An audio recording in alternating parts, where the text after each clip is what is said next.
Genesis 49 is one of the most remarkable chapters in all of Genesis. As Jacob approached death, he gathered his 12 sons to speak words of blessing, prophecy, and destiny over each of them. These words were not mere wishes but carried divine weight, shaping the tribes of Israel and pointing to the future.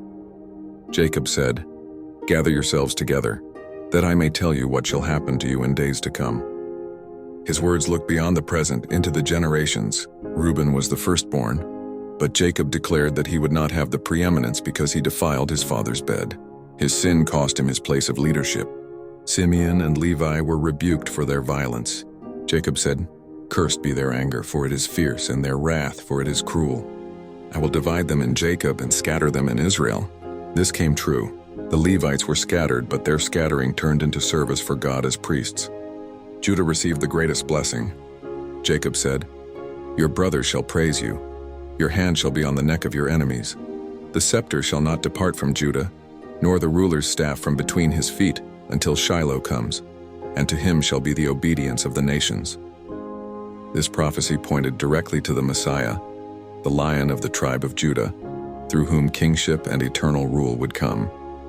Zebulun would dwell by the sea and become a haven for ships. Issachar was likened to a strong donkey bearing burdens who would submit to labor. Dan would judge his people but also be a serpent on the path, showing both authority and cunning. Yet Jacob, seeing danger, interjected with prayer, "I wait for your salvation, O Lord." Gad would be raided by raiders, but he would overcome at last. Asher would enjoy rich food, producing delicacies fit for kings. Naphtali was described as a doe set free, who bears beautiful fawns, a picture of fruitfulness and freedom. Joseph, Jacob's beloved son, received the richest blessing.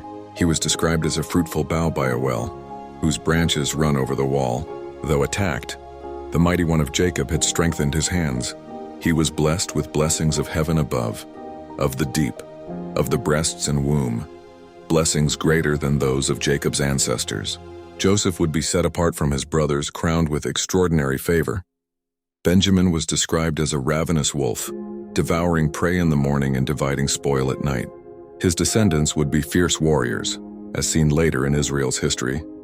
After blessing each son, Jacob commanded them to bury him with Abraham and Isaac in the cave of Machpelah, in the field of Ephron the Hittite, near Mamre, the burial place of the patriarchs and matriarchs.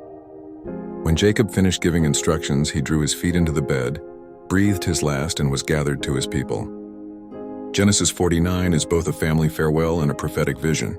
It shows how the tribes of Israel were shaped by the character and destiny of Jacob's sons. Above all, the blessing of Judah points us forward to Christ, the true Lion of Judah, whose kingdom shall never end. This chapter reminds us that our choices shape our legacy, but God's promises guide history toward his purposes. Next comes Genesis 50, the closing chapter of Genesis, where Joseph mourns his father, reassures his brothers of his forgiveness, and declares the enduring truth. "You meant evil against me, but God meant it for good.